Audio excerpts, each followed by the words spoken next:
Stuffing things. Oh, hey, what's up? Again. Didn't see you there. So if you guys have a Panigale, if I've noticed that mine specifically, like if I go on hard rides, like let's say I'm up at Angel's Crest or something like that, riding a little bit more aggressively, even if I have all of the tightness in the world on the clutch, it will start to slowly build up slack over time, which is basically air in the system. And that actually started leading to false gear indications and having trouble hitting neutral. Did it really? Yeah. Huh. Yeah. So it's definitely something to adjust and consider if you guys are like, oh no, why is my bike losing? You know, this literally reminds me of with the RC, because you know the RC eats clutch fluid. Yeah. Yeah. Yeah. And like one day I was just riding it and I'm like, am I just having an off day, or like I don't understand. I stalled it a couple times. Yeah. Yeah. It just eats clutch fluid. So really I had a day where I was up at Angel's Crest, did a really hard day of riding, and then we went to go ride to Beverly Hills Ducati. Yeah. So we went to go see the master mechanic at Beverly Hills Ducati. His name's Fernando. But from Angel's Crest to Beverly Hills Ducati through Hollywood, I was getting to a point where I had to stay in first because I was not able to get out of neutral anymore. Like it was like the catch point was all the way down here. It was basically like this was all I had, and then this was all slack. Like all of this was slack.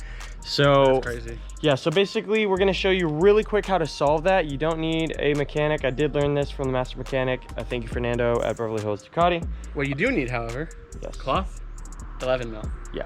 So go ahead and explain how we do this.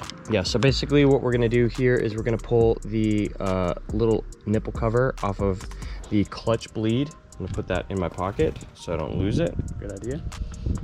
And then you can do it with the bike off. You don't need the bike on for this. Basically, this is a standard clutch bleed procedure. So what I'm going to do is basically just squeeze the clutch in. Indy's gonna, with a towel over it, he's gonna crack the bleeder open. I'm gonna go ahead and get that on first. Very gently, just enough. Just barely. Pop some air out. Yep. Close it, and then I'm going to release the clutch. That was already significantly better. We're gonna do it again. Yep. In.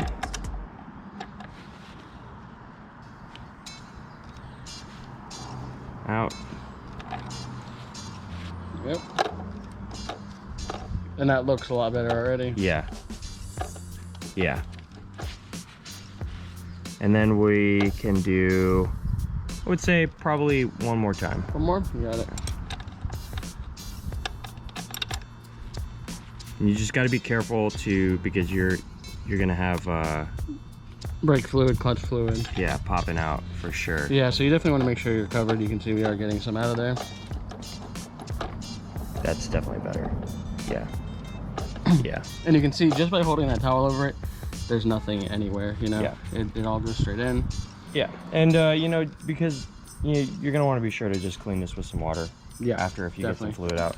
You know, you don't want that corroding anything. Yeah. But that is going to make it easier to find your neutral too. For me, it immediately solves my gear indicator. So well, that, and you can even see just from what we did to now, like that's a big difference. Yeah, for sure.